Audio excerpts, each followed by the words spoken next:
vamos passar agora a lição de número 6. Diga comigo, lição de número 6. Então, abra aí tua revista. Nós vamos ler aí primeira carta de João 2,15. Você que não tem revista, abra a tua Bíblia. Nós estamos em um culto de escola bíblica dominical. E o nome do Senhor com certeza vai ser glorificado no nosso meio. O tema da nossa lição de hoje é: qual é o problema com o mundo? João, primeira carta de João 2:15 ao 17, nós leremos na verdade.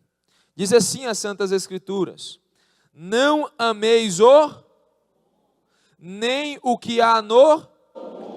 Se alguém ama o amor do Pai não está nele. 16 diz assim: pois tudo o que há no mundo, a concupiscência da carne, a concupiscência dos olhos e a soberba da vida, não é do Pai, mas do mundo. Ora, o mundo passa e a sua concupiscência, mas aquele que faz a vontade de Deus permanece para sempre. Feche os teus olhos, Pai. Lemos a tua palavra e os versículos a quais nós estaremos nos baseando nesta manhã. Eu peço a ti, Pai, que a beleza da direção do teu Espírito Santo se faça presente aqui no nosso meio. Senhor, fala aos nossos corações, uma vez mais nos ensina, pois a palavra é tua, o povo é teu, nós somos teus, a glória é do Senhor. Por isso, faça em nós tudo segundo a tua vontade e o teu querer. E todos possam dizer amém. Por favor, tome seu assento, fique à vontade. Nós estamos então na lição de número 6. Eu peço que você fique com a sua revista aberta aí, se possível. Nós leremos algumas partes, falaremos outras aqui. Então hoje a questão é: qual é o problema com o mundo? Nesses três versículos que lemos, João vai trazer alguns ensejos sobre o mundo. Olha, vocês não devem amar o mundo, nem o que há no mundo. Porque se vocês amarem o mundo, o Pai não está com vocês. Mas o que é o mundo? Porque nós lemos e vimos na lição passada, o engraçado é que nós temos que conectar tudo o que está sendo dito, porque essa revista, desta forma, se você for prestar atenção, ela é uma sequência, sim ou não, gente? É uma sequência das cartas de João. Então, nós lemos na revista passada, nós estudamos na lição passada, um pouco sobre a luz. Quem estava aqui na última lição? Nosso pastor aqui, na instrumentalidade dele, através do Espírito Santo, nos trouxe à igreja uma referência sobre a luz. Porque, Deus abençoe irmão Zé Paulo, irmã Kalina, Deus abençoe, a melhor, Deus abençoe em tudo aí. Porque a luz é um contraste das trevas. E aí João vai começar a trazer o entendimento de que se nós andamos na luz, como na luz ele está, a luz tem que ter algumas características que são diferentes das trevas. Então essa luz agora que brilha, ela deve brilhar não da forma que ela pensa, mas a Bíblia nos retrata, e na última lição estudamos, que a luz deve brilhar em obediência e principalmente em amor. Porque se não brilharmos em obediência e a obediência por amor a Cristo, a luz de Cristo não brilhará em nós. Porque a luz verdadeira só brilha com obediência e com amor. E agora nós vamos entrar no ensejo aonde essa luz tem que brilhar. Porque agora qual é o problema com o mundo? João vai dizer que há um grande problema, irmão Valnei, com o mundo. Ele vai dizer: olha, não amem o mundo, nem as coisas que o mundo nele há. Mas se vocês amarem o mundo, o amor do Pai não estará em vocês. Então o amor do Pai é a melhor coisa que nós podemos ter, irmão Rubens Brandão. O amor do Pai é a melhor coisa de Deus para nós. E se o mundo está em nós, a Bíblia vai dizer que o amor do Pai não está em nós. Então, não ter o mundo e não amar as coisas do mundo é algo crucial para que o amor do Pai esteja nos nossos corações. Então, nós vamos aprender e compreender no alvo da lição, olha comigo aí, compreender o verdadeiro sentido da palavra mundo nesta passagem e a sua implicação, orientando fazer a vontade de Deus. Olha os objetivos da lição. Compreender o verdadeiro sentido da palavra mundo, em 1 de João 2,15.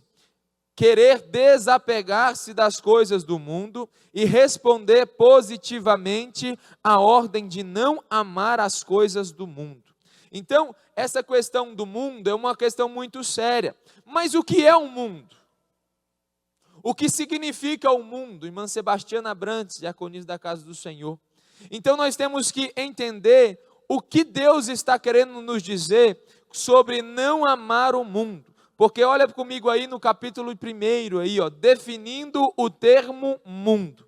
Porque o termo mundo, ele tem várias implicações bíblicas.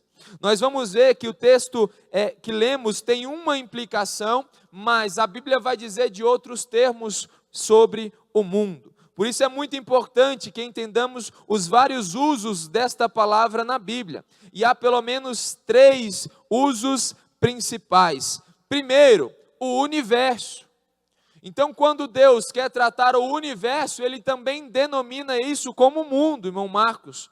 Porque, abra comigo a tua Bíblia aí, Atos, Escola Bíblica Dominical. Abra a tua Bíblia comigo aí, Atos, de número 17, capítulo de número 17, verso de número 24. 17, 24, leremos. Olha o que vai dizer as Santas Escrituras. 17, 24. O Deus que fez o mundo e tudo que nele há, sendo Ele Senhor do céu e da terra, não habita em templos feitos por mãos de homens. E agora a gente entra aqui no entendimento de que a Bíblia vai dizer que Deus fez o mundo e tudo que nele há.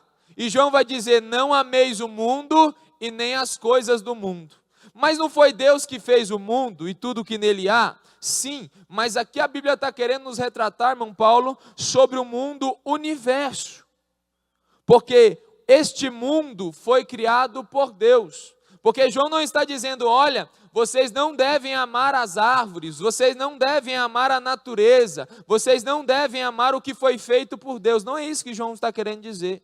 Por isso nós temos que ter o entendimento de que Ele foi quem fez o mundo, Deus foi quem fez o mundo, o universo. Então a primeira conotativa da expressão mundo, biblicamente dizendo, é universo. Olha o que diz João 1,10. O verbo Jesus estava no mundo e o mundo foi feito por intermédio dele.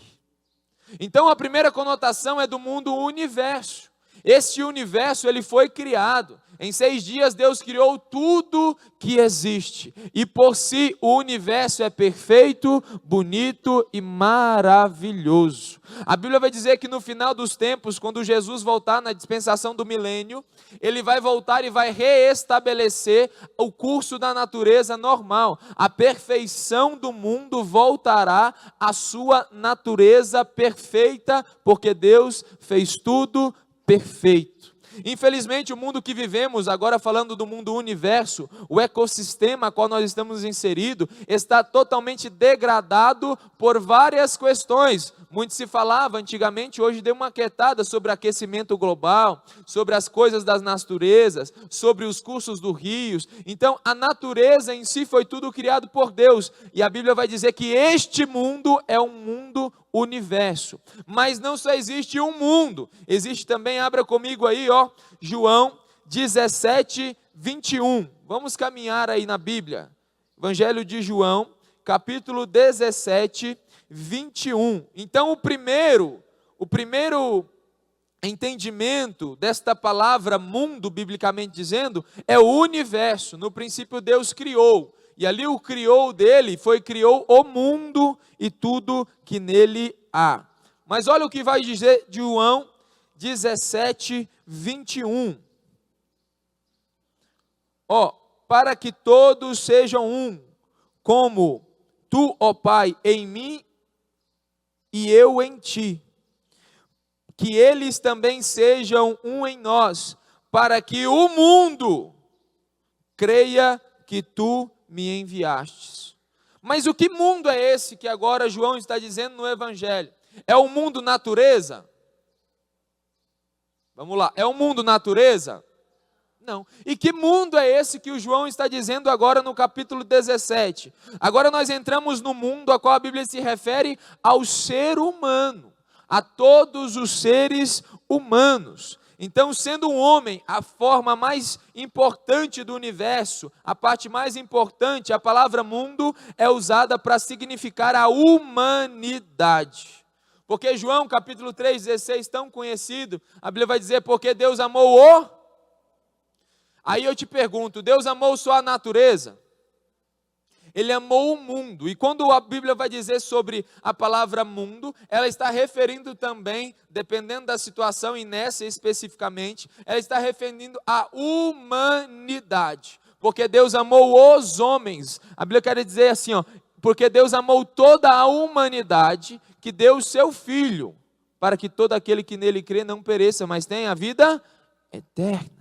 Então Deus refere-se na palavra sobre mundo, sobre os seres humanos. Mas agora nós entramos na terceira perspectiva de mundo, da palavra mundo, que é o mundo em oposição a Deus. O mundo que Deus criou para refletir a tua glória, agora está em rebelião contra Deus. Pelo pecado de um só homem, o pecado entrou no mundo com as suas consciências desastrosas. Agora é um mundo desordenado, confuso e licencioso que jaz no maligno. 1 de João 5,19 vai dizer que o mundo jaz no maligno. Que mundo é esse? É a natureza? Não. Que mundo é esse? É o sistema mundano. Aquilo que Deus fez para a tua glória, agora virou as costas para Deus, por meio do pecado, e agora este mundo que foi criado, este mundo que foi formado por Deus, agora se torna oposicionado a Deus. Porque nós entendemos que tudo que Deus faz é perfeito, sim ou não? Tudo que Deus faz é perfeito. No princípio Deus criou os céus, a terra, os cursos, era tudo perfeito. Quando Deus criou o homem era perfeito. Quando Deus fez a natureza e disse ao homem, olha, Adão, você vai dar nome aos todos os animais. Deus é perfeito em tudo que nele faz. Porque eu fico pensando, o cachorro tem jeito de cachorro, sim ou não? O gato tem jeito de gato, sim ou não? Aquele rinoceronte, eu não imagino ele com outro nome. Pense comigo. O homem era perfeito na sua consciência. Deus deu ao homem a graça de dar nomes aos animais, olhar para um urubu e falar, aquele ali vai chamar urubu. E eu fico pensando que o que Deus faz é perfeito, mas aonde o pecado encontra, tudo entra em desordem. Por isso que João vai dizer agora que o mundo, esse mundo que o João está dizendo, é o mundo que já está corrompido pelo pecado. Agora João vai entrar na questão que ele sempre fala, olha o que diz a revista aí, ó. No Novo Testamento é frequentemente usada a palavra cosmos. Cosmos é uma palavra peculiar de João, que ele emprega 105 vezes nos seus escritos. Então, mundo agora, João está falando de um sistema. A nós cabe rejeitar esse sistema mundano. Nós usamos uma expressão muito interessante, Mancalina, que diz assim, não, aquela pessoa ali é do mundo, essa música é mundana. Mas o que significa isso? Mas o que se diz respeito a isso? E a Bíblia vai nos dizer que tudo agora que faz parte deste mundo, que é conivente com esse mundo, se torna oposição a Deus. Por isso, a linha é muito fina em viver em um mundo, mas não fazer parte deste mundo. A linha ela é muito tênue em dizer que nós estamos inseridos nesse mundo, vivemos, comemos, dormimos, trabalhamos, estudamos, mas nós não somos desse mundo. Porque o mundo em si, ele tenta sim incluir todos para as suas tradições e doutrinas. A Bíblia vai dizer que os filhos das trevas são mais prudentes do que os filhos da luz. A tendência é muito mais fazer o mal do que o bem. Eu fico abismado quando eu vejo uma reportagem de Diácono Nilson na televisão, de alguém que achou, seja uma carteira, seja um caminhão, de dinheiro que não era dele, Diácono Edson, e agora a televisão chega para fazer um documentário porque ele devolveu, ou seja, o que era para ser feito normalmente. Mas agora o sistema do mundo é um sistema que é opositor a Deus. Agora o mal é normal e o bom se tornou anormal. Agora o mal se tornou convencional, mas quando se encontra uma coisa boa, vira notícia em todo lado. Aonde deveria ser o contrário. Porque tudo que Deus cria, o diabo corrompe. Nós vamos ver um pouco mais à frente. Porque tudo que Deus cria é perfeito, na ordem perfeita, mas o diabo ele não tem poder de criar nada, mas ele tem o poder de deturpar a coisa e se tornar oposição a Deus. Nós vamos ver, olha o que vai dizer aí o capítulo 2. Até aqui tudo bem? Então, definindo o termo mundo, existem 3 tipos de mundo que a Bíblia fala. Primeiro, vamos comigo, número 1, o o segundo, o que está escrito aí? Todos os seres humanos. E terceiro, o mundo em oposição a Deus, o sistema mundano. Olha o que diz o capítulo 2 aí, a atitude do mundo para com Deus Trino. Abre-me com a minha Bíblia aí, com a sua, em 1 Coríntios, capítulo 1, 21. Primeira carta aos Coríntios, capítulo de número 1, verso de número 21. Agora nós veremos a relação deste mundo para com o Deus triuno, Pai, Filho e Espírito Santo. Qual é a relação de Deus para com o mundo? Olha aí, 1 Coríntios capítulo 1, 21, olha o que vai dizer. Visto como, na sabedoria de Deus, o mundo não conheceu a Deus, por sua própria sabedoria. Aprove a Deus salvar os crentes pela loucura da pregação. Então qual é a relação de Deus Pai com o mundo? A Bíblia vai dizer que o mundo não conhece a Deus. O mundo não sabe quem é Deus. Coube agora a Deus, através da pregação do Evangelho, trazer o entendimento do mundo que Deus fez sobre o Criador que Ele é. Porque o diabo ele corrompe tanto através do pecado, através das divisões, através das mentalidades mundanas, que a própria criatura agora não conhece o Criador. Agora os filhos que são chamados para ser filhos não têm o entendimento de quem é o Pai. Porque em relação ao Deus Pai, o mundo não o conheceu. Então, se nós entendemos que o mundo não o conheceu, se somos do mundo, ou se estamos inseridos no sistema mundano, nós não sabemos quem é Deus. Por isso é complexo entendermos que o mundo, muitas vezes, ele é julgado, mas nós, quando éramos do mundo, não conhecíamos quem era Deus, sim ou não? Não tínhamos a consciência de quem era Deus, sim ou não? Por isso é tão importante a anunciação do Evangelho, para que o mundo possa conhecer quem é Deus. O mundo, as pessoas que estão inseridas nesse contexto mundano, elas têm que chegar ao entendimento de quem é Deus. Porque o que muda as nossas histórias não é entrar nesta igreja, ouvir uma pregação, não é sentar nesse banco ou nesse altar e escutar uma ministração, não. É conhecer quem Deus é. O que vai mudar as nossas histórias é quando nós saímos da relação mundana, inseridos num contexto mundano, e agora encontramos quem Deus é. Porque é quem Deus é que nos torna quem Ele nos chamou para ser. Eu vou dizer de novo, porque quando nós sabemos quem Ele é e encontramos quem Ele é, nós sabemos e encontramos quem nós fomos chamados para ser. Mas o mundo não conhece a Deus. O sistema mundano não conhece a Deus. Olha a relação aí, do Deus Filho agora. Abre comigo aí João, capítulo 15, verso de número 18. João, capítulo de número 15, verso de número 18. Nós vimos a relação com Deus Pai. O mundo não conhece a Deus. Agora a relação com o Deus Filho, preste atenção aí, João, capítulo 15, verso 18.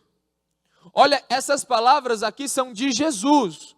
Jesus vai dizer o seguinte no versículo 18: se o mundo vos odeia, saiba que, ou sabei que, primeiro do que a vós, me odiou a mim. Então esse mundo, ele odeia a Cristo, porque nós vamos ver depois que está se levantando nesses últimos dias, biblicamente dizendo, e praticamente nós estamos vendo isso, que cada vez mais o mundo está se opondo a Jesus Cristo, se opondo à doutrina de Cristo, se opondo à verdade de Cristo, porque o mundo odeia a Cristo. Por isso, muitas vezes, é interessante pensarmos se o mundo está nos amando ou muitas vezes nos odiando. Porque se o mundo nos amar, será que eu sou de Jesus Cristo? Porque o sistema do mundo é completamente oposto com o sistema de Jesus. Agora, é normal mentir, uma mentira. Mas vai dar muito trabalho resolver essa questão, então vamos mentir. E aí o crente se levanta e diz: eu não minto para o seu chefe. Criou oposição, sim ou não? Sim. Mas é só você fazer assim, está tudo certo, ninguém vai saber. Mas a Bíblia vai dizer que o mundo não é conivente com a santidade.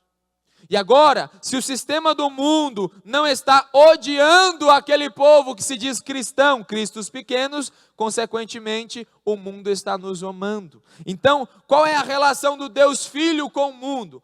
Deus Pai, ele não o conhece, o mundo não o conhece, e o Deus Filho agora, o mundo odeia. O mundo não conhece a Deus e odeia Jesus Cristo, o sistema mundano. Mas vamos mais à frente aí, Deus Espírito Santo, a Trindade.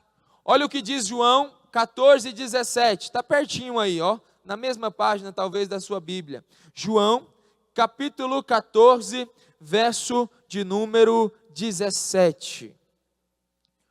O Espírito da verdade, que o mundo não pode receber, porque não o vê nem o conhece, mas vós conheceis, pois habita convosco e estará em vós.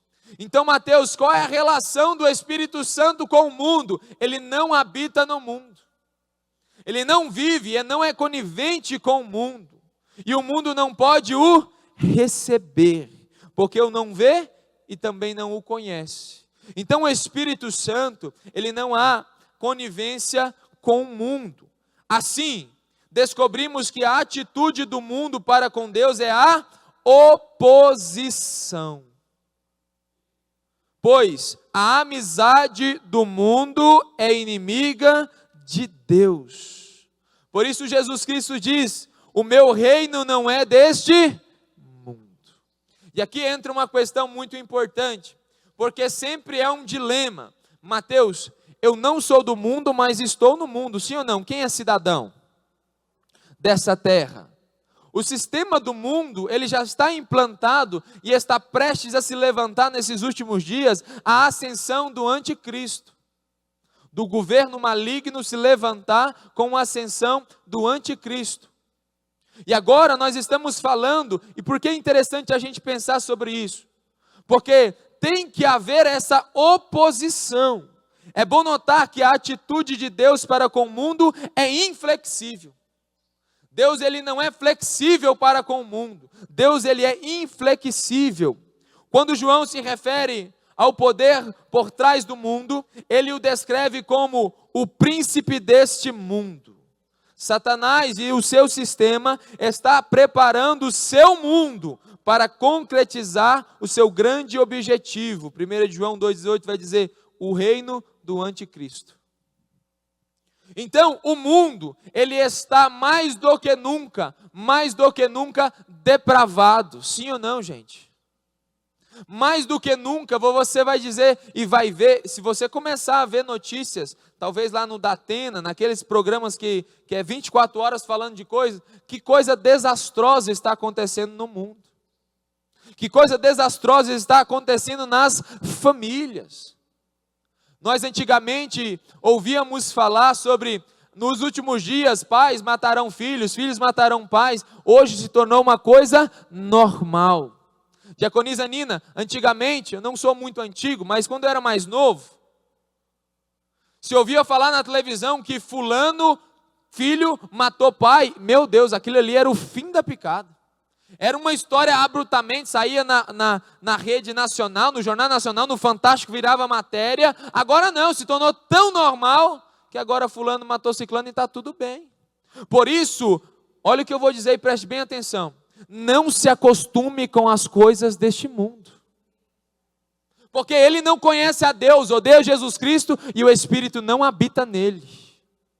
Porque o único que resiste nesse mundo é o Espírito Santo. Porque sem ele, uma vez eu estava pensando sobre, porque tem muita gente que pensa muita coisa, e diz, não, nessa vida, biblicamente dizendo, tem Bíblia no coração, mas não tem direção nos passos. Ah, Mateus, mas depois da grande tribulação eu ainda tenho, se eu ficar nessa terra, uma oportunidade de salvação. Não tem aqueles que serão salvos pelo seu próprio sangue? Deixa eu dizer, está fácil ou está difícil servir a Jesus com o Espírito Santo? Muitas vezes está difícil, não impossível, mas naqueles dias os homens desmaiarão de medo, buscarão a morte e elas não a ocorrerá. Por que, Mateus? Porque o Espírito Santo ainda está no nosso meio. O mundo jaz no maligno. Os pensamentos são maus. Os pensamentos são de maldade. Os pensamentos são de vingança. Os pensamentos são... Meu irmão, é tão complexo. Eu sou muito provado no trânsito. Eu vou testemunhar e confessar aos irmãos. Está cada dia mais difícil de dirigir, sim ou não? Pelo fato de alguns tirarem a carteira e ainda não têm uma experiência normal. Mas tem gente que sabe, faz errado e ainda fica bravo. E há de nós se dá uma buzinadinha, porque se não desce do carro, quebra o carro. Aconteceu um acidente ali no DAI, alguns dias atrás, bateu o carro, encostou. Normal, acontece, incidentes e acidentes acontecem. O cara desceu do carro, quebrou o carro do outro todinho e foi embora. E aí eu fico pensando, e aí eu fico me cobrando, Senhor, não me deixa ser nervoso do trânsito, tem misericórdia da minha vida, Senhor. Porque se eu começo a agir como o mundo age, eu não conheço a Deus, odeio ao Filho e o Espírito Santo não habita em mim. É fina a linha, nós estamos inseridos em uma sociedade que está cada dia mais nervosa, sim ou não? Os irmãos trabalham em empresa, que tem os seus afazeres, trabalham com pessoas, né? Trabalhar com pessoas é difícil, porque as pessoas, ou elas fazem por obrigação, ou elas fazem por vingança. Mandou eu fazer o negócio, Stênio, eu vou fazer, mas o dia que pedir de novo eu não faço. Mas espera aí, Jesus vai dizer, se te mandar andar 1 milha, anda 2. Porque o sistema do mundo, ele é completamente oposto com o sistema de Deus. Por isso João vai dizer, olha, não amem o mundo, nem as coisas no mundo há. E aí, olha, preste bem atenção aí. Dominantes deste mundo. O que o mundo domina? Capítulo 3. É interessante pensarmos nisso, pelo fato que nós estamos no mundo, mas não podemos ser dominados pelo mundo. Não podemos ser infiltrados pelo mundo. João nessa epístola começa a descrever tudo o que há no mundo não presta. Naturalmente, João não está pensando nas coisas como dinheiro ou posses que são moralmente neutros, mas está falando das nossas atitudes para com essas coisas. A Bíblia vai dizer que tudo é puro para os puros. Então, o que está dominando este mundo? Aí João vai dizer o seguinte, olha, eu não estou dizendo a respeito das coisas que são puras. Eu não estou dizendo das coisas que são naturais. Eu não estou falando para que você não ame, não goste do carro que você tem. Eu não estou dizendo para que você fale, não tem que amar nada nesse mundo. Então eu não quero ter uma casa, eu não quero ganhar melhor. Não é isso que João está dizendo. Tem coisa que moralmente, e é justo, a gente ter e amar. Amar no sentido de ter o apreço por aquilo, mas não deixar que aquilo me influencie. Agora aqui entra o X da questão. Porque nós, como estamos tratando de mundo, o mundo, ele tem as suas coisas, ele tem as suas verdades, ele tem as suas doutrinas, mas agora nós estamos inseridos no mundo como cidadão e temos as coisas deste mundo. Mas o que vai mudar não é se temos, mas o que temos aqui dentro do nosso coração. Porque quando o João está dizendo, ele está dizendo, olha, você não deve ter dinheiro, você não deve ter uma casa, você não deve ter um trabalho. Mas João está dizendo, essas coisas não podem mudar quem Jesus te chamou para ser. Não tem jeito de amar as coisas desse mundo e amar a Cristo. Eu vou te dar um exemplo. Se quem gosta do carro que tem? Eu gosto, meu irmão, pode ser eu gosto do meu carro. Meu carro chama Serafim. Ele me dá umas canseiras várias vezes. Hoje mesmo ele está sem a asa ali, a porta está meio estragada. Mas eu amo meu carro. Ah, Mateus, mas é errado amar o carro? Não, meu irmão, é errado amar o carro mais do que a Deus. Como assim? Como assim? Deixa eu te dizer. O dia que o carro falar mais alto do que a vida do irmão, você está com o coração no carro. O dia que o trabalho, quem gosta do seu trabalho e ama seu trabalho? Eu amo meu trabalho, não pode ser, é ele que Deus me deu para me sustentar, é bênção. Mas o dia que o trabalho no meu coração falar mais alto do que a Cristo, eu estou amando mais o mundo do que as coisas de Deus. Não é errado ter um carro, não é errado gostar do carro, não é errado lavar o carro, nada a ver, tudo tranquilo. Mas o dia que tu dizer, eu lavei o carro, hoje não vai dar para ir no monte por causa da terra, meu irmão, as coisas do mundo estão começando a influenciar o crente. Mateus, outro exemplo. Agora, eu vejo isso e eu vejo que isso é uma infiltração do mundo, é uma coisa sucinta do mundo. Deixa eu te dizer uma coisa, tudo que é do mundo não vai te roubar de uma hora para outra de Deus. Preste bem atenção nisso. O mundo, ele não tem o interesse de te roubar abruptamente de Deus. Como assim, Mateus? Eu vou te dizer. Uma traição não começa numa cama de motel, mas no olhar. Uma vontade de desviar não começa quando você está num culto avivado e fala, amanhã eu vou sair da igreja, não vou. Não, a frieza espiritual, ela começa dia após dia. O diabo, ele é sucinto, porque se ele chega de uma vez, você assusta e fala, para trás de mim, Satanás. Mas se ele chega no teu ouvido e diz, fala para Jesus que ele não precisa ir para a cruz. Para trás de mim, Satanás. Não precisa disso tudo. Eu acho que uma frase do inimigo mais usada, diaconisa Gleice, nesses dias é, não precisa. Para quê? Eu não concordo. Deixa eu dizer uma coisa, ninguém foi chamado para concordar com tudo. Eu tenho a minha cabeça, Marcondes tem a dele, Maristela tem a dela, cada um pensa de um jeito. Mas no que se diz respeito à doutrina bíblica, não existe duas verdades. A Bíblia vai dizer que só existe dois caminhos, ou é o céu, ou é o inferno. Mas, Jean, é interessante porque o diabo ele chega sucinto. Na hora que mais precisamos de um emprego, de um salário maior, é a hora que chega a proposta do mundo.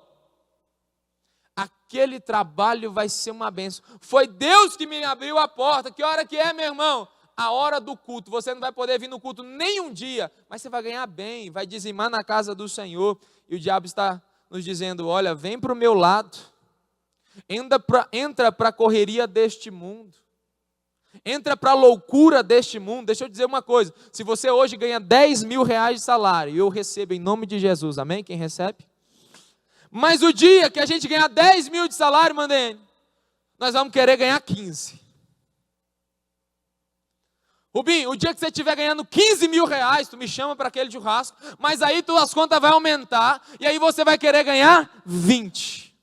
Porque pensa em uma coisa que não sacia as pessoas, são as coisas deste mundo. Eu vou dizer uma coisa, você vai pensar, talvez você ganhe hoje o dobro que você pensava ganhar 5 anos atrás. E hoje nós vivemos falando, Senhor, abre as portas, eu preciso de um milagre. Talvez hoje você tenha um carro que há 5 anos atrás, há 10 anos atrás você não tinha, mas hoje você fala, Senhor, troca meu carro, faz alguma coisa, Manjoso, eu preciso de reformar minha casa, porque o sistema do mundo, irmão Valnei, ele vai nos corrompendo dia após dia, nunca está bom, para o mundo nunca está bom, porque ele não conhece a Deus, odeia o Filho, e o Espírito Santo é quem traz a completude de Deus sobre nós. Porque nós vivemos dia após dia como uma galinha que é colocada sobre o milho. O mundo vive assim, come o milho, tem que comer o outro milho, o outro milho, o outro milho. E o ciclo vicioso do mundo acontece. E aí a gente tem que entender uma coisa. Eu vou ser só completo quando, Senhor, quando eu casar, aí vai dar tudo certo. Senhor, aí tu casa, eu caso, nós casamos. Senhor, quando o Senhor me der filhos. Senhor, quando o Senhor me der netos.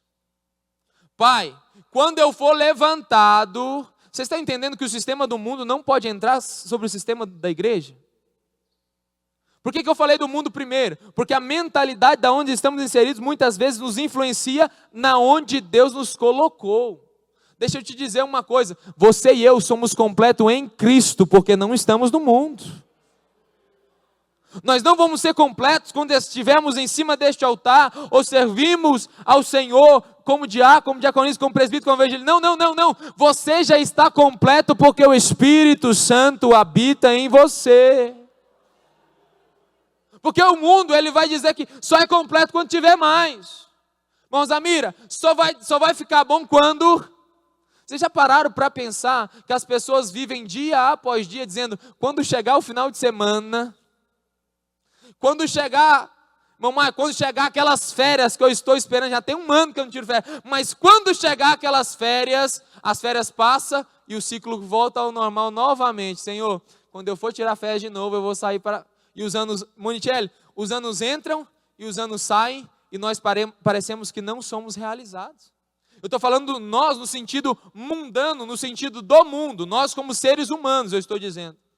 Mas a Bíblia vai dizer, não ame o mundo, nem as coisas que o mundo há, porque o mundo seduz e atrai e coloca no ciclo vicioso. Mas Jesus Cristo, através da presença dEle em nós, nos leva a entender que se nós não estamos nesse mundo, não amamos esse mundo, nem as coisas que nele há, a completude dEle já está em nós. Deixa eu te dizer uma coisa, nós não temos que ser felizes se acontecer, nós somos felizes porque já aconteceu. Vou dizer de novo, você repita comigo, porque é a palavra do Espírito Santo. Nós, diga eu, não sou feliz pelo que vai acontecer. Eu sou feliz pelo que já aconteceu. Glória a Deus por isso. Porque o mundo está esperando algo acontecer. Mas nós já entendemos que quando já aconteceu a morte e a ressurreição de Cristo, agora nós já estamos prontinhos e esperando felizes a volta do Senhor Jesus Cristo. Paulo entendeu isso tanto, que Paulo no final da carreira ele vai dizer, olha, para mim morrer é lucro, viver é Cristo. Para mim essas leves e momentâneas tribulações, Paulo, o homem que mais sofreu depois de Cristo. Paulo, o homem que mais tomou chibatadas depois de Cristo. Paulo, o homem que impregnou o evangelho, preso em cadeias. Estênio, ele prestes a colocar a cabeça de baixo para ser arrancada. Ele diz o seguinte, olha, essas leves e momentâneas tribulações não se comparam pela glória que há de vir. Por quê? Porque Cristo já morreu no Calvário e nos garantiu a vitória. Porque o mundo, irmão Claudiné, o mundo tenta nos seduzir e dizer, olha, quando acontecer, se acontecer, e o crente tem que dizer, eu não sou deste mundo. Eu não ando como este mundo anda. Eu não penso como esse mundo pensa. Mas, Senhor, transforma a minha mente. Renova a minha mente para que eu possa ter a mente de Cristo, o coração de Cristo, os pensamentos de Cristo. Porque eu não sou conivente com este mundo. Mas eu vivo em função da nação nova. A nação de Jerusalém que está por vir. E pelo sangue de Jesus eu conseguirei chegar lá. Por isso a mente de um crente, ela é uma loucura para o mundo, irmã Patrícia. Quem já ouviu a expressão, meu Deus, como aquele irmão consegue estar de pé? Tanta luta, e às vezes os irmãos sabem, tanta prova, às vezes está tudo dando errado na sua vida, aí tu chega adorando, glorificando, exaltando, e aí o evangelista Wesley, eu gosto de uma expressão que ele usa. Aí o diabo fica louquinho, porque ele não é onisciente, ele não é onipotente, ele nem é onipresente. Aí ele sabe, porque ele está ao nosso derredor, esperando só a hora de nos tragar. Ele sabe que muitas vezes, assim como Jó, as coisas andam de mal a pior. Mas aí ele olha para Jó e diz assim, eu sei em quem tenho crido, e em breve o meu Senhor se levantará. Porque o sistema do mundo, ele anda de forma com as coisas dessa terra. Mas o sistema daqueles que são de Deus, pode estar tudo dando errado no mundo. Mas a nova Jerusalém está o esperando. Por isso eu falei do evangelista Wesley. Por isso nós temos que entender que o mundo está esperando uma resposta nossa. Se deu errado, entristeça e largue. Se deu certo, se alegre. Mas o crente se deu certo, se alegre. Se deu errado, se alegre também, meu irmão. Eu vou dizer, preste bem atenção. Todas as coisas cooperam para o bem daqueles que amam a Deus. Você ama a Deus? Deu errado, está cooperando para a sua vida. Deu certo, está cooperando para a sua vida. Primeiro, ame ao Senhor. Confunda o inimigo. Hoje ela entra pelaquela porta, hoje ele entra naquele trabalho, hoje ele faz, hoje ele opera e tu entra e faz.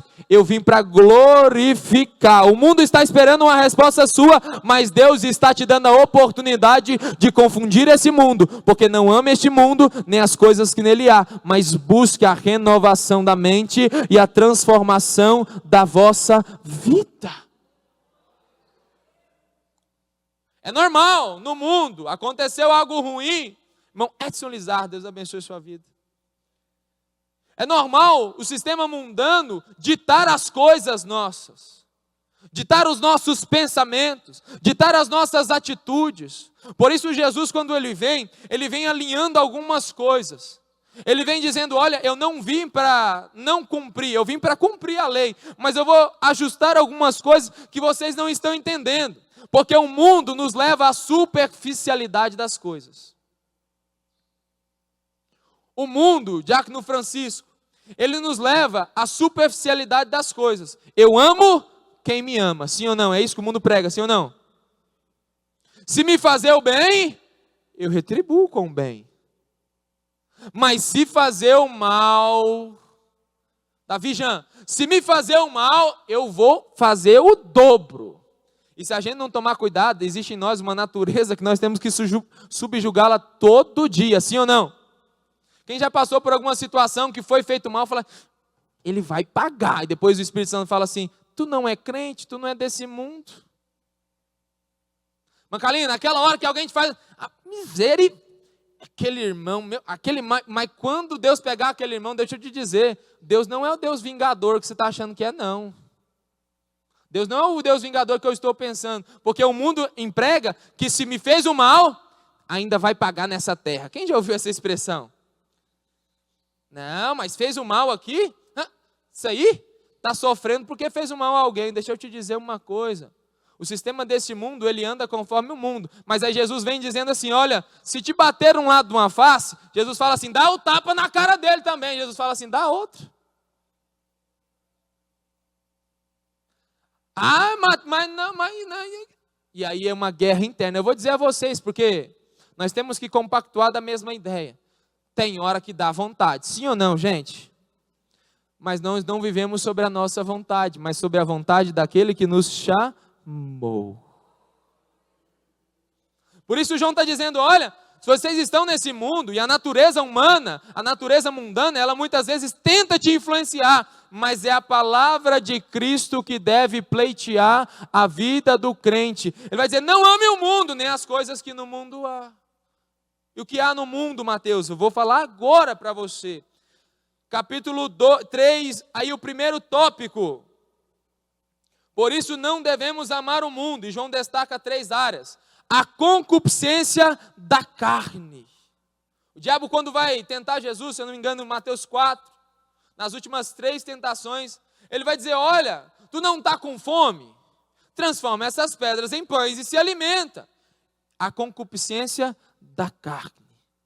É o apetite pela satisfação das paixões carnais. Os apetites físicos não são pecaminosos. Foi Deus que nos deu esses apetites. Então, para a comida, para o sono, para o sexo, que são bons, e Ele pode santificá-los. Por isso eu comecei dizendo que tudo que Deus cria é perfeito, mas tudo que o diabo tenta infiltrar, ele destrói. Eu disse que o diabo não tem o poder, Marcel, de criar nada, mas ele sempre quer distorcer aquilo que Deus já criou. Comida. Aqui entra uma parte muito importante. Né? Porque nós oramos antes de comer, ou deveríamos, né? Eu acho bom que quando a gente está reunido com a mocidade, normalmente saímos para comer e tá todo mundo conversando. Eu espero, irmã Aline, eu espero o primeiro e lá, e eu vejo que ele não orou. Eu falo, Senhor, né, Maristela está aqui. Senhor, abençoa, Senhor, os teus filhos que não oraram. Senhor, purifica e santifica o que está de fora, o que já entrou. Por quê? A comida ela é bênção, mas Satanás pode degradar esse apetite para a gula. Todos nós temos que ter autocontrole nessa área. Meu irmão, muitas vezes é difícil. Eu vou confessar, porque quem confessa e deixa, eu estou confessando para deixar e alcançar misericórdia. Eu sou muito chocolatra, eu gosto de um chocolate. Quem é assim também, levanta a mão e diga glória. Meu Deus, tem muito mais gente. A Nayara está melhor, Tiago? Glória. A Nayara. Quem gosta de um cafezinho aqui? Glória a Deus, né, Nayara? 2 copinhos de café. Rapaz, descobri que o Tiago tem que chegar depois do culto e fazer café para a Nayara, porque ela tem que tomar um café para dormir. Mas o que ele está dizendo é, não é errado gostar, não é errado comer. Mas, irmão, meu Deus do céu, eu confesso a vocês, depois que eu almoço, que eu janto, eu fico, Senhor, cadê o doce? Onde está o doce? Mas é aí que entra o autocontrole. Por isso que é necessário, nós estamos falando, o pastor nos deu um estudo sobre o jejum e oração. Porque esse autocontrole leva-nos a viver aquilo que Deus nos deu de forma correta. Porque é bom comer sim ou não? Mas a Bíblia vai dizer, por que Deus deixou a gula então? Porque Ele sabe, porque é bom e aí no excesso se torna ruim. Eu vou trazer um testemunho a vocês. Alguns anos atrás, irmão Yuri, eu era jovem, agora ainda sou, mas um jovem senhor. Minha casa está grande, irmão. A casa pequena está grande, já era, mas glória a Deus por isso, né? E alguns tempos atrás, ainda solteiro, eu lembro que teve um propósito, o diácono Mateus Nogueira. Nós tínhamos alguns cultos na praça, e um jejum de 12 horas, irmã Maria Teles. E eu fui nesse jejum, vamos. Eu passei o dia inteiro pensando no sanduíche, Rubinho. O dia inteiro. Pastora Vilcelene, vou confessar aqui diante dos irmãos, eu acho que eu nunca contei esse testemunho. Quando eu cheguei em casa, pastor Cleomar, eu falei, agora eu vou comer. Já entreguei o jejum, glória a Deus, Senhor, recebe o meu jejum. Fui lá, comprei 2 X-Bacon e um açaí. 2 X-Bacon e um açaí. Mancalina, caí para dentro, fui. Eduardo, se tu ri, né?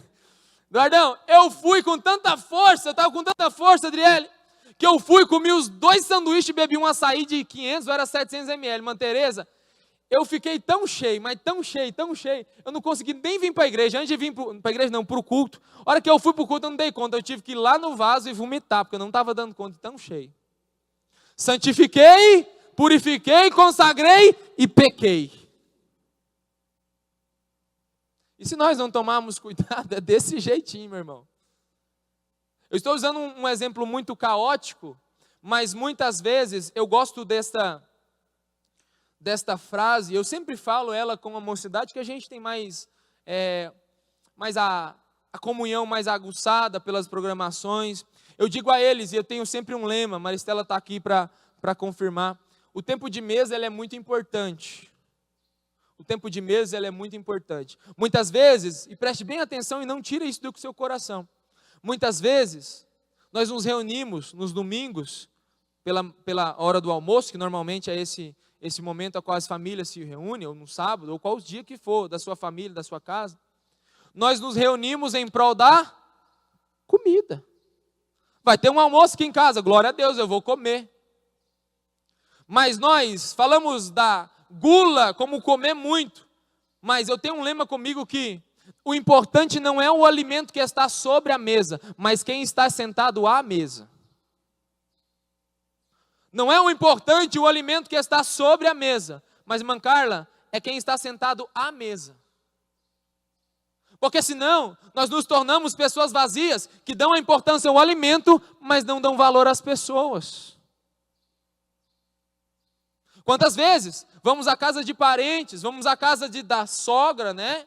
Do sogro, do pai, da mãe, temos lá, vai ter um almoço, tem um almoço, fala, glória a Deus, almocei e vou embora, é igual um muriçoca, vai lá, faz o serviço, chupa o que tem que chupar ali do sangue, come e vai embora. Não, meu irmão, fique, tenha um tempo de qualidade, não deixe o alimento falar mais forte, mais alto, do que a comunhão com seus irmãos, porque o tempo de mesa cura. Eu sempre oro, Pai, obrigado pela união que esse alimento nos proporciona. Porque eu sei que o alimento muitas vezes é só a desculpa para trazer laços que nos fortalecem. Por isso, não deixe que a comida fale mais alto do que a comunhão e com a verdade. Porque esse mundo está dizendo, olha, você não precisa de ninguém, todo mundo está errado, você está certo, você é autossuficiente. Deus está dizendo, ei, eu te chamei para viver em comunhão, em união com os irmãos. Salmo 133, quão bom e quão suave é que os irmãos vivem em união. Por isso nunca deixe a comida falar mais alto. Quando você sentar àquela mesa, entenda, não na mesa, mas à mesa. Quando você sentar àquela mesa, diante daquela mesa, olhe para aquele alimento e diga, Senhor, muito obrigado por esse alimento, mas Senhor, se não tivesse os alimentos, muito obrigado também, porque o Senhor me deu uma família, o Senhor me deu amigos, o Senhor me deu o privilégio de ter alguém perto de mim. Olha o que o mundo usa também, o sono. Quem gosta de dormir? Dormir é bênção, irmão, dormir é bênção. É necessário que glorifiquemos ao Senhor com todo o nosso corpo. Satanás pega esse sono e o deturpa a preguiça. Quando os crentes ficam na cama, quando em vez disso deveriam estar na escola bíblica dominical. Não por sono, mas por preguiça. Porque o sono ele é necessário, sim ou não? Sim, muito necessário, mas nós não devemos ter o sono e deixá-lo virar preguiça. O Provérbios vai dizer, olha, o preguiçoso, vai ter com a formiguinha. Porque o sono é bênção, mas quando ele se torna preguiça, ele é um problema. Então, tudo que Deus cria é perfeito. Comer é bom, sim ou não? Dormir é bom, sim ou não? Mas não deixe que o mundo deturpe isso e te tire da vontade de Deus. Olha o que vai dizer a letra C aí. O sexo. A satisfação do apetite sexual, dentro dos limites do casamento, pode ser santificada por Deus como a expressão do dom precioso do amor humano. Quando usado da maneira correta, glorifica a Deus. Mas como o mundo tem deturpado este dom? Eu tenho dito muitas vezes à mocidade, eu trago esta palavra à igreja, que o diabo, ele não tem o poder de aniquilar aquilo que Deus fez, mas ele inverte os fatores que totalmente altera o produto. Como assim, Mateus? Sexo foi dado por Deus, sim ou não? É bênção de Deus sobre os casados, sim ou não? Aí o que o diabo faz? Ele pega isso, traz da ordem do contexto e fala, não precisa ser depois do casamento. Então Deus criou e é bom, mas agora o diabo vai trazer o que é bom na hora errada.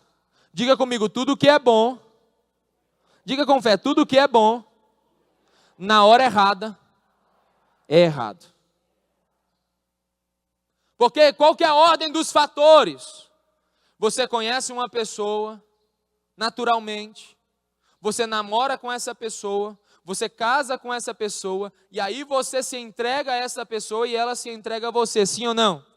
O que tem acontecido hoje? Na primeira festa, na primeira balada, já se entrega e depois vai ver se dá certo. Meu irmão, o que tem de pessoas magoadas, entristecidas, traumatizadas por experiências más que tiveram nesse sentido? Quantas inseguranças são criadas por coisas fora de ordem? Eu trato muito sobre isso, porque se isso for na ordem errada, dá tudo errado lá na frente. Se isso acontecer da forma errada, porque o diabo ele é mestre em fazer que as coisas se desorganizem, para que lá na frente a consequência seja catastrófica. Por isso, o sexo foi criado por Deus. Mas isso, quando é feito da maneira errada, tudo isso se resulta em tantas tragédias e famílias totalmente destruídas. E até no meio da igreja, tantos crentes estão seguindo o padrão do mundo. Jovens que praticam amor livre, que não é nada livre, né? Porque escraviza. E quantos casais que vivem uma dupla vida através da deturpação do sexo na pornografia, prostituição e fornicação. O que isso tem acabado com famílias, o que isso tem acabado com lares, o que isso o inimigo tem tirado a graça de famílias. Família é algo que foi criado por Deus e também é o primeiro alvo do inimigo. Porque o diabo sabe que quando conseguir infiltrar na família, ele consegue infiltrar na igreja e ele consegue infiltrar em qualquer lugar. Por isso, tudo que é bom, fora de ordem ou da maneira errada, lá na frente, tem problemas. Concupiscência da carne. O crente tem que aprender a dizer não às tentações do mundo, tanto à comida, tanto ao sono, quanto ao sexo. As três coisas nós temos que ter o domínio de Deus e dizer não. Eu não sou deste mundo e eu não vivo conforme este mundo dita as ordens. Alguém pode dizer um amém aí? Concupiscência dos olhos. Vamos comigo aí. Abra comigo tua Bíblia, 6:22 de Mateus. Quem está entendendo, diga glória a Deus.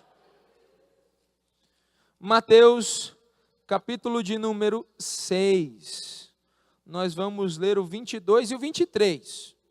Nós vamos entrar agora no tópico 2 e do capítulo 3, concupiscência dos olhos. Olha o que diz as Santas Escrituras. Se tu quiser marcar, esse versículo é muito importante. A lâmpada do corpo são os olhos. Se os teus olhos forem bons, todo o seu corpo terá luz. Se, porém, os teus olhos forem maus, todo o seu corpo estará em trevas. Portanto, se a luz que há em ti são trevas, quão grandes são essas trevas? Está falando do olho, está falando do desejo com os olhos. Este é o desejo do superficial, que leva a pessoa a desejar e possuir tudo o que é atraente aos seus sentidos físicos. Eu o vejo, eu o quero e eu vou conseguir. Um grande exemplo disso é Adão e Eva no jardim. Isso tudo começa lá atrás e até hoje o inimigo usa essas armas. A Bíblia vai dizer que tudo era perfeito, tudo era maravilhoso, santos. Aí tudo era perfeito, mas aí a Bíblia vai dizer que vendo a mulher que a árvore era boa para se comer. Deus vai dizer uma coisa só, olha, vocês podem desfrutar de tudo, menos daquela. E para qual a mulher vai olhar? Para aquela. revelando um algo que está dentro de nós, que muitas vezes os nossos olhos, se não vigiarmos, se não tivermos a consciência, ele se volta para o que não pode. Eu me lembro que quando eu era menor, não me lembro, mas já ouvi o testemunho. Minha tia tinha um carro e ela falava para mim assim: Mateus, não pode clicar no pisca-alerta. Falei, tá bom, tia. E ela disse que eu falava assim, não pode. E o dedinho?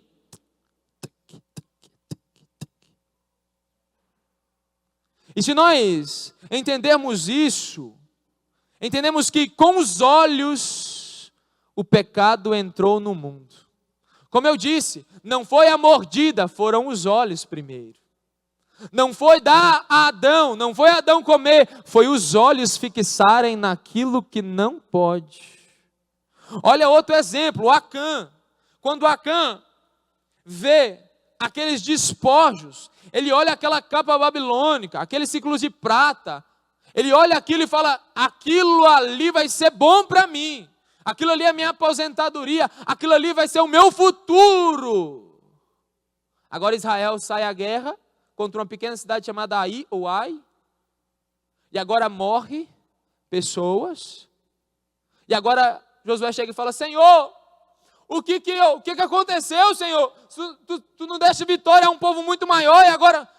Aí Deus diz para ele, Josué, deixa eu dizer uma coisa. Não adianta orar quando preciso fazer alguma coisa. Não adianta clamar a mim, Josué, está na hora de tirar o anátema. Por isso, é interessante entendermos que só orar não vai resolver as nossas vidas. Mateus, mas o que é isso? Como assim? Orar não resolve tudo? Eu te digo que não. Se a oração não tiver orar e ação, não funciona, irmão. Diga comigo, oração, eu tenho que orar e ter uma ação. Não adianta bater o joelho e dizer, Senhor, tira isso de mim. Senhor, não me deixa cair em tentação. Mas os olhos estão fixados naquilo. A oração, ela tem um ímpeto de buscar, mas também de agir. E Deus nos dará graça para vencer. Porque quando ele, Acã, colocou os olhos na capa, na prata, naquilo que era a vantagem para ele, tudo começou a desmoronar. Quando ele começou a fazer isso, o povo dele começou a perder. Segundo, ele foi sorteado e ali... A Bíblia vai dizer que Acã teve um filho, e não só ele, preste bem atenção no que eu vou dizer, não só ele, mas a tua família inteira teve um fim desastroso.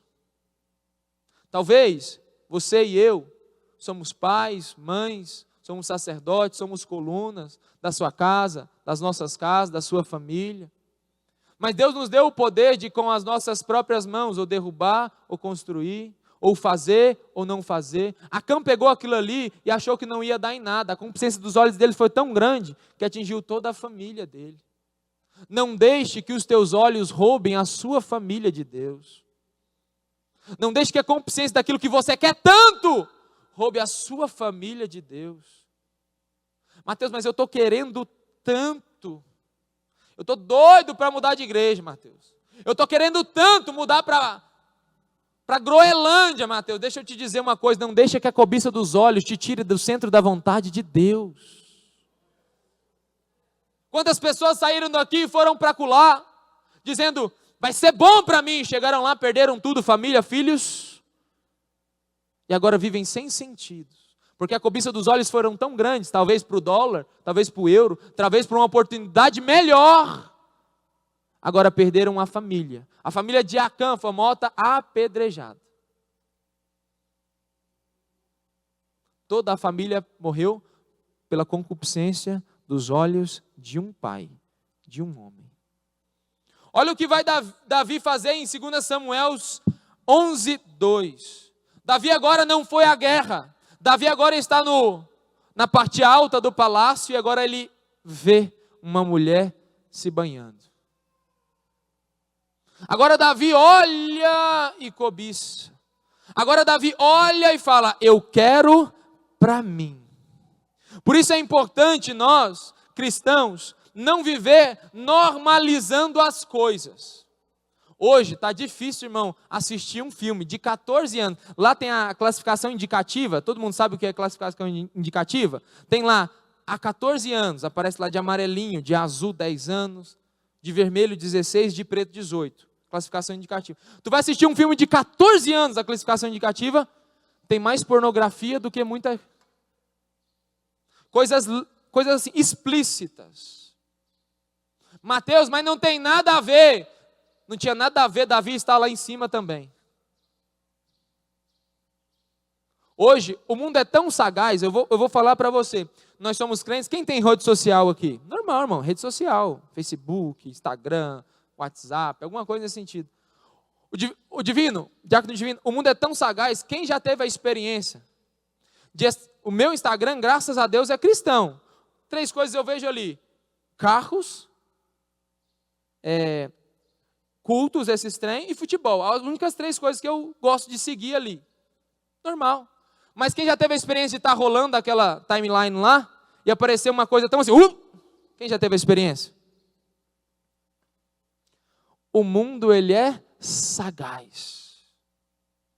Ele joga assim do nada, e aparece lá uma irmã despida, um irmão despido.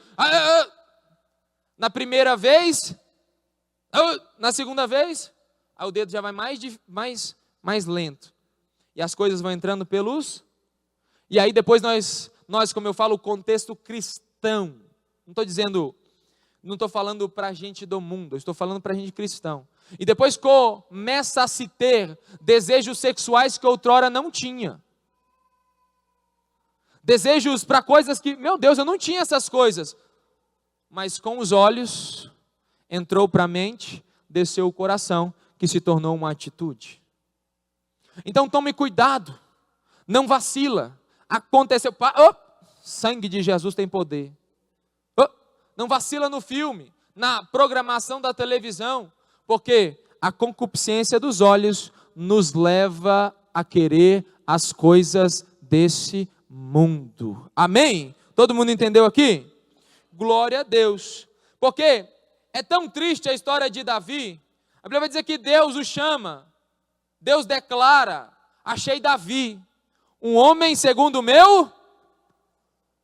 Por isso é importante nós não nos escondermos debaixo de ternos, debaixo de saias, debaixo de levantares no sentido de credenciais, porque Davi era o rei, e o rei segundo o coração de... Olha o que Paulo vai dizer, 1 Coríntios 10, 12. Aquele, pois, que pensa estar em pé, veja, para que não caia. Aquele que pensa. Por isso, eu disse, o diabo é sagaz nas pequenas coisas, tentando derrubar um grande homem de Deus. São pequenos olhares que agora acontecem para que a história de Davi, a família, a espada sempre esteve sobre a família de Davi, por conta de um olhar. Por isso, levante a sua mão comigo assim e fala: Senhor, que os meus olhos sejam para contemplar somente a tua glória. Você crê nisso? Diga amém. Então não deixe, nós não podemos deixar, não podemos deixar que os nossos olhos contaminem quem Deus nos chamou para ser. Olha aí, 3 do capítulo 3, soberba da vida. O que o diabo vai fazer, vai tentar muitas vezes em nós, é o que ele tentou com Jesus. Nas últimas 3 tentações ele vai dizer: olha, se tu me prostrares, me idolatrar, eu vou te dar os reinos. Olha os reinos. Os reinos dessa terra, se tu fizer, se tu colocar, eu vou te dar. Eu vou te entregar todos os reinos dessa terra. Uma palavra simples seria orgulho. Vem do fato do homem de não aceitar sua dependência do Criador e agir como se fosse o Senhor e o doador da própria vida. O que o diabo estava tentando fazer ali? Olha, faça, porque eu vou te dar, você vai ser, você vai ter. E agora entra uma questão que se diz um bichinho que vive em nós e tem que ser esmagado todo dia, que se chama orgulho. Porque muitas vezes nós, crentes, nos tornamos cegos a esse tipo de pecado. Aquela preocupação com posses materiais, status, boa impressão, ou aquele tipo de orgulho que é humildade falsa. A tendência é de, numa conversa, colocar para fora e nos exaltar. Essa não é a maneira do crente viver. Eu vou dizer de algo aqui, que muitas vezes não é dito, e muitas vezes não é notório no nosso meio. Nós temos que tomar muito cuidado com o pecado do orgulho. Em qual sentido, Mateus? Uma santidade demasiada, que ninguém pode tocar no meu nome, ninguém pode falar do meu nome, porque eu sou crente e sou fiel. Meu irmão, falaram mal de Jesus. Mas não pode, eu sou crente, Mateus, eu estou nessa igreja há tantos anos. Deixa eu te dizer uma coisa, irmão, deixa esse orgulho para lá. O orgulho da santidade nos leva a deixar de depender de Deus.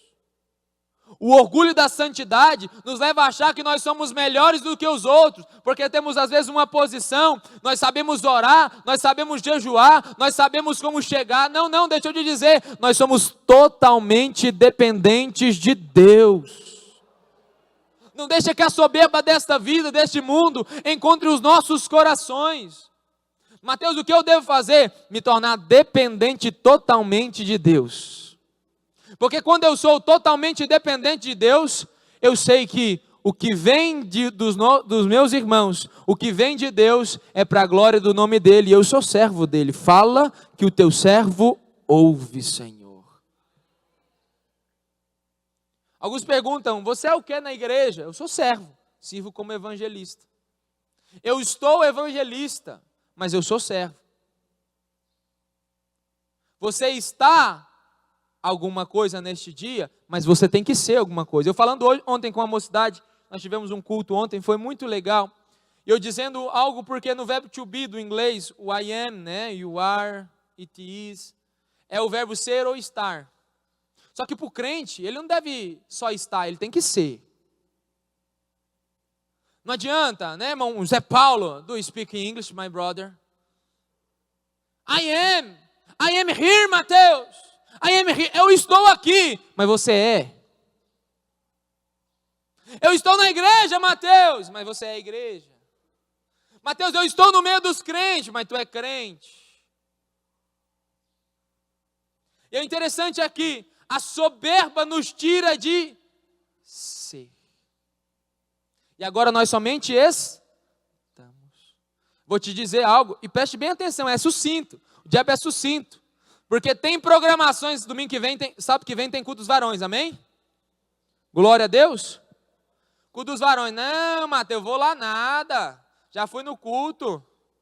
Quer dizer, não preciso. Não, conversar com o povo da igreja? Não, lá é um por cada. Lá não. Deixa eu te dizer, não deixe que a soberba tome a sua vida, crente. Não, conversar com o pastor, conversar com ele, mandar uma... Não precisa disso. E Deus está dizendo, ei, toma cuidado com a soberba da vida, humilha mais, nós somos dependentes um do outro e principalmente dependentes de Deus. Soberba da vida. Então tome cuidado com essas coisas sucintas que às vezes não prestamos atenção, mas muitas vezes estão nos roubando de viver grandes coisas em Deus. Não ameis o mundo. Diga comigo, onde está o meu tesouro, estará o meu coração. Ora, o mundo passa, bem como as suas concupiscências. Não concentre as suas ambições e interesses em algo que é tão passageiro. Se amarmos o mundo, não podemos amar o Pai. Ou amamos este mundo, ou amamos o Pai. João está nos perguntando, de quem você é amigo? Do mundo ou de Deus? Pois aquele que é amigo de Deus permanece para sempre. Aquele, porém, que faz a vontade de Deus permanece para sempre. E eu encerro dizendo: o mundo e aqueles que só vivem para o mundo desaparecerão. Você quer permanecer para sempre ou quer desaparecer? Quer permanecer para sempre? Levante sua mão, você que quer. Não viva no curso deste mundo. Não fale como este mundo fala. Não haja como esse mundo age. Eles agem como se fossem o próprio Senhor da sua vida. Entretanto, os filhos de Deus devem ser obedientes e viver em dependência do Criador. E eu encerro dizendo que Tiago diz 4,14, se não me falha a memória. No contexto ele está dizendo: olha, vocês estão dizendo, amanhã eu irei lá, semana que vem eu irei lá e farei negócio. Você tem que dizer: se o Senhor quiser, nós iremos. E aí ele vai dizer no 14 assim: pois do que é a vossa vida, senão como a neblina, que de manhã está, mas logo se dissipa. Conclusão: o problema com o mundo é que ele atrai e seduz. Faça uma retrospectiva no seu coração e na sua mente. Por isso que Paulo vai dizer aos Coríntios é importante: aquele que pensa, está de pé, cuide-se para que não caia. Quantos, irmãos, preste atenção aqui, quantos estavam no meio de nós e hoje não estão mais? Sim ou não, gente? Porque foram atraídos e seduzidos pelo mundo. Porque o mundo, ele desobedece a Deus, ele não o ama, é inimigo do Senhor e nos afasta dele e nos leva ao inferno. Fique sobre os pés.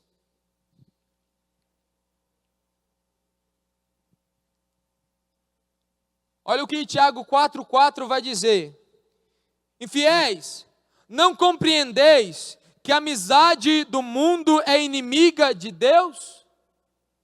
Aquele, pois, que quiser ser amigo do mundo, constitui-se a inimigo de Deus. Quem quer ser amigo de Deus aí? Não viva no curso deste mundo. Tome cuidado com a concupiscência da carne, dos olhos e a soberba da vida. E eu encerro dizendo uma frase que tem pleiteado o meu coração. Diácono Valfredo Salles: o diabo aceita ser amante, Deus não. Missionária Carla: o diabo aceita ser amante, Deus não. Como assim, Mateus? No domingo, tu pode estar aqui nesse culto, nessa escola bíblica dominical. No domingo de noite, tu pode estar aqui, na terça, na quinta. Mas, se na sexta você quiser dar uma saída com ele, ele te aceita. Se na segunda você quiser viver o curso desse mundo, ele te aceita. Se na quarta-feira você quiser fazer o que você quiser, ele vai te aceitar, porque ele aceita ser amante. Mas Deus não te divide. Aquele que quer amar a Deus, não se torne amante de Satanás. Amém? Levante sua mão.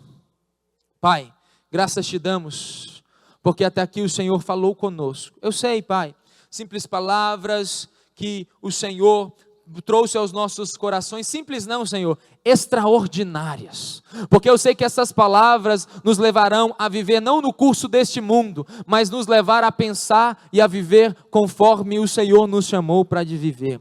Por isso, Pai, não permite que nós amemos o mundo e nem nas coisas que no mundo há, porque nós queremos ser amados pelo Pai e, Senhor, o teu amor está em nós. Por isso, Pai, ajuda este irmão, essa irmã, traga consciência na nossa mente, a consciência ao nosso coração e a atitude às nossas mãos e aos nossos pés, para que nós possamos verdadeiramente desapegar-nos das coisas deste mundo e esperar a volta do Senhor para a nova Jerusalém do Senhor. Pois nós não aceitamos ser amantes de Satanás, nós escolhemos ser esposa e noiva do Cordeiro. Cordeiro. Assim oramos crendo em nome de Jesus. Secretária, por favor, tome seu assento, fique à vontade.